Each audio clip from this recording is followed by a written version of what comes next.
il y a quelques jours, une collègue du département donc, a été interviewée par un journaliste. On a parlé des journalistes tout à l'heure, je vais rattraper un peu la chose. L'idée, en fait, c'était de la questionner sur la notion d'algorithme.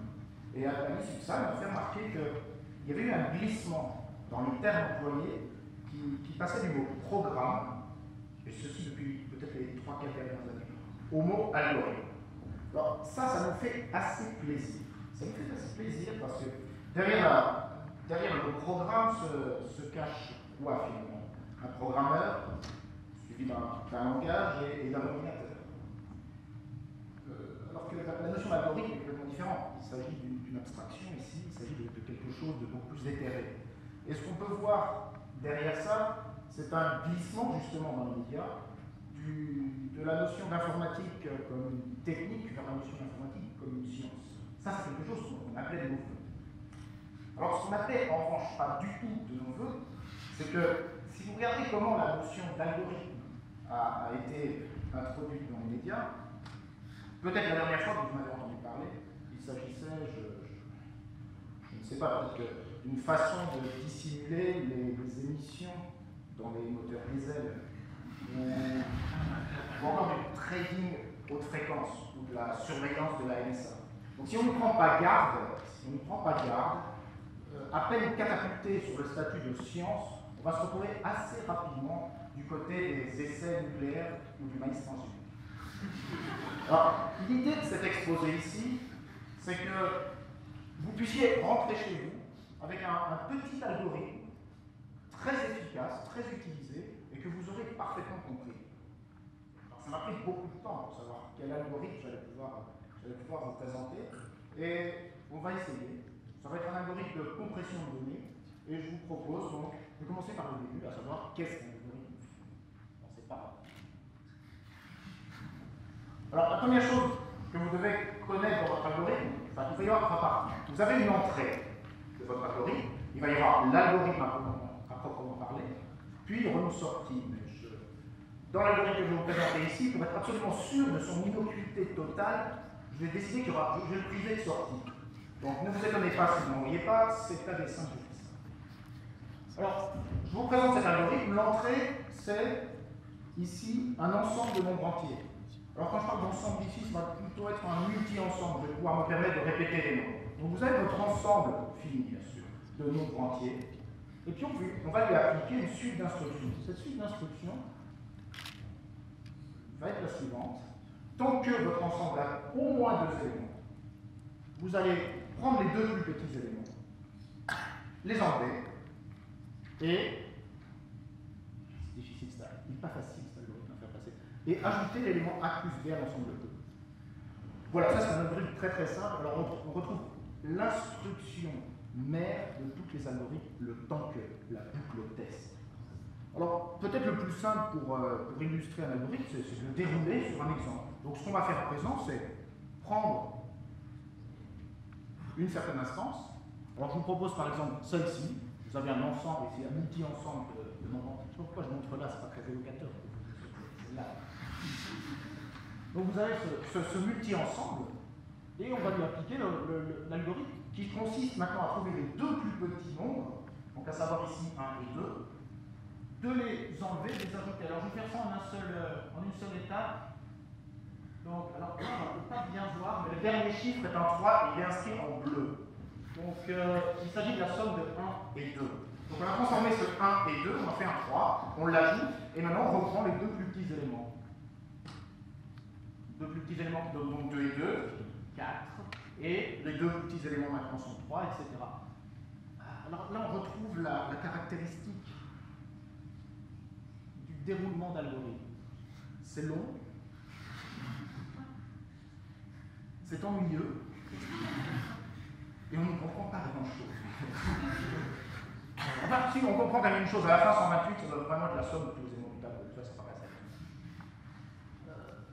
Alors, on va essayer de régler le problème, on ne comprend pas grand-chose. Je vous ai dit tout à l'heure que l'informatique était parvenue au stade de science, mais science de quoi finalement? Science, ce qui est couramment indiqué, c'est la science de l'information, par exemple. On va plutôt revenir sur quelque chose. J'aime bien penser à l'informatique comme la science des arts. Et ça va nous éclairer en fait sur le fonctionnement de cet algorithme. On va reprendre cet ensemble, que pour une raison qui m'est propre, je vais noter comme ça. Donc vous retrouvez, vous allez mémoriser bien sûr la suite de tous ces nombres, 28, etc. Donc je les remets exactement là, et je vais redérouler l'algorithme, mais cette fois-ci en prenant pour chaque couple de plus petits éléments, l'élément qui est leur somme, et en le faisant apparaître comme un prédécesseur des deux. Donc le plus petit ici, c'était 1 et 2, donc 3. Et puis on va trouver 2 et 2, donc 4, etc. Et à chaque fois, on prend les deux plus petits et on leur ajoute un prédécesseur. C'est tout aussi long, tout avec ceci, tout aussi fastidieux.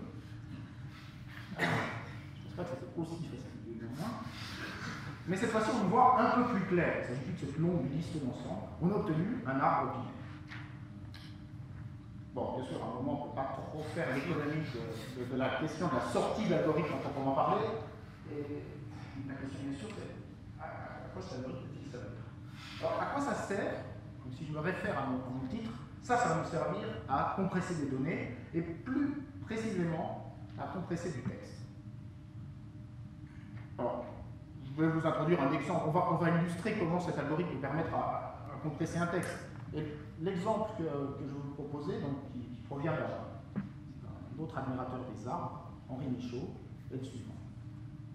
Donc, je vous laisse découvrir ce début de Télégramme de Dakar, donc un poème d'Henri Michaud, écrit en 1937. Ça continue comme ça, pour rassurer. Alors, pour le lecteur du XXe siècle, ce poème évoque la piste de latérite le soir, avec les baobabs qui défilent comme des bornes kilométriques. Pour le lecteur du XXIe siècle, qui vient de télécharger toute l'œuvre d'Henri Michaud sur sa tablette, l'émerveillement à voir tous ces baobabs ici consiste à se dire que finalement, s'il archive le fichier correspondant, vu le nombre de répétitions de baobabs, il va obtenir un taux de compression fantastique. C'est malheureusement dans cette direction que je veux aller. Et voilà, revenons à la question de départ. Comment compresser ce texte, finalement? Alors on voit bien, bien sûr, baobab est tellement répété qu'il faut inventer un caractère spécial pour baobab. Mais bon, on ne va pas faire ça. Je vais limiter à ce fameux algorithme de Huffman. Donc, comment compresser ce texte? Alors, pour compresser, je vais remplacer chaque lettre par un codage binaire de la lettre. Alors, un premier codage binaire que vous connaissez certainement, c'est ce code ASCII. Alors, déjà, là, j'ai fait une chose horrible. Je vous prie de m'excuser. J'ai pris l'intégralité du texte, j'ai enlevé toute la ponctuation, les majuscules, tout. J'ai uniquement gardé ces symboles. On retrouve dans le noir, le soir, etc. Alors, que signifie le code ASCII? Pour chaque caractère, je vais lui donner une suite de symboles binaires, ici donc 8, qui est associée à chacun de ces caractères. Vous voyez ici que le premier caractère n'est pas très représentatif, puisqu'il s'agit toujours d'un 0. Alors, qu'est-ce que ça donne? Si vous remplacez chacune des lettres par chacun des codes, ça vous donne ceci. Est-ce qu'on a ici une optimalité de la compression?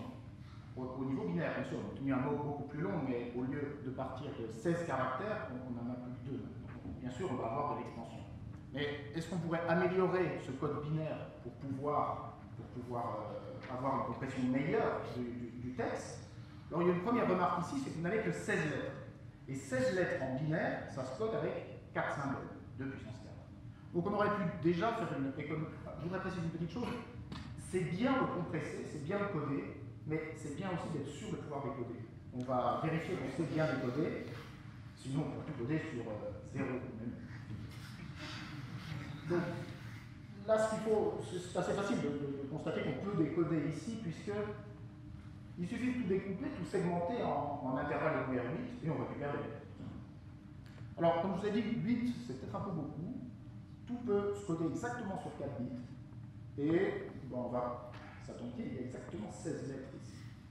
J'ai du mal à trouver le texte, hein. 16 lettres. Et donc finalement, si vous prenez ce codage, vous allez précisément diviser par 2 la longueur du code, Et à nouveau, le découpage se fait très facilement puisqu'on découpe en segments. Alors, bien sûr, ici, il y a quelque chose qu'on peut se dire, c'est que certaines lettres apparaissent beaucoup plus que d'autres. Si vous réfléchissez à la lettre B ou à la lettre A, dans ce texte, où baobab est répété au moins 10 fois, elles vont être prépondérantes par rapport aux autres. Donc l'idée, bien sûr, ici, serait de se dire on va utiliser un codage plus court pour les lettres les plus fréquentes et plus long pour les lettres les moins fréquentes. Alors c'est exactement ce qu'on va faire et c'est exactement l'objet de l'algorithme que je vous avais présenté au départ, parce qu'il ne nous aura pas échappé, par exemple, que A dans le texte ici apparaît 28 fois. Donc utiliser des codes courts pour les lettres les plus fréquentes. On va compter les fréquences des lettres, 28, 28, etc. Et puis on va se rendre compte que l'arbre qu'on avait obtenu dans notre premier algorithme, cet arbre, ces feuilles correspondent précisément aux fréquences d'apparition des lettres. Donc vous retrouvez, je vois très mal, mais si je regarde ici, je verrai beaucoup mieux, vous retrouvez exactement toutes les fréquences d'apparition des lettres. Ce qu'on va faire, c'est tout simplement remplacer chacune des feuilles ayant la fréquence correspondante par la lettre. On obtient ça. On va complètement oublier les résultats intermédiaires. Seule la forme de l'arbre va nous permettre de trouver le codage. Et maintenant, nous obtenons donc cet arbre binaire. Les feuilles sont étiquetées par des éléments, donc nos lettres. Et la question maintenant, c'est quel code attribuer. Alors, vous avez un arbre binaire, et dans un arbre binaire, vous avez deux mouvements qui sont possibles. Aller à gauche, aller à droite. Chaque feuille de votre arbre binaire va être entièrement définie par un chemin. Par exemple, la feuille D est entièrement définie par le chemin 0, 0, 1, 1, 0, 0. Si je prends maintenant la feuille M, vous allez obtenir ce codage. Et si vous appliquez précisément ce codage aux fréquences des lettres obtenues, vous obtenez ce nouveau résultat. A sera codé par 1, 1, B, 1, 0. Alors là, ça tombe bien, parce que la idée, sont prépondérants. On va les coder avec des mots très très courts. Et puis finalement, les autres lettres, c'est par exemple N qui apparaît deux fois, sera codé avec un mot. Alors qu'est-ce que ça donne? Ça donne ceci. Ça donne ce mot qui va être plus court. On va le comparer en efficacité avec les trois autres codages, donc en ASCII avec 4 bits et ce nouveau codage de Huffman. Il y avait 16 lettres. Si j'avais dit 7 lettres, on aurait vu une certaine différence ici. Mais bon. Donc, on obtient ce codage, on obtient ce mot très très compacté. Et encore une fois, dans la question se pose, donc, finalement, on a le codage, mais qu'est-ce qu'on peut décoder? Et là, on va voir un autre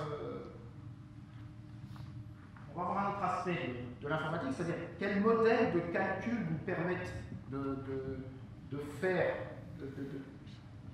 ceci. Et ici, le modèle de calcul va être un modèle très très simple. C'est un modèle de calcul à base d'arbre. Donc je m'arrête ici là. Le texte que vous avez en bas, c'était le début. Le début de votre texte codé.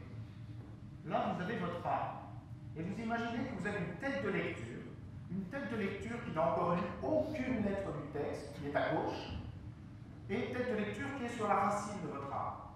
Et elle va utiliser votre texte afin de se déplacer dans l'arbre et de décoder votre suite de caractères.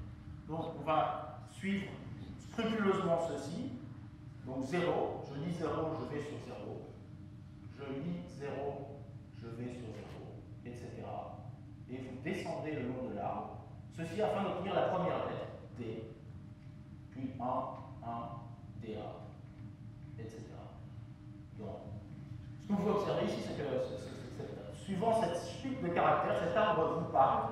Et si on le laissait parler encore un peu plus, il vous parlerait dans le soir, le noir, il ne parlerait pas. Ça, c'est le modèle de calcul le plus simple qu'on puisse imaginer, le modèle autonome. Donc finalement cet algorithme, j'espère que vous avez pu vous l'approprier.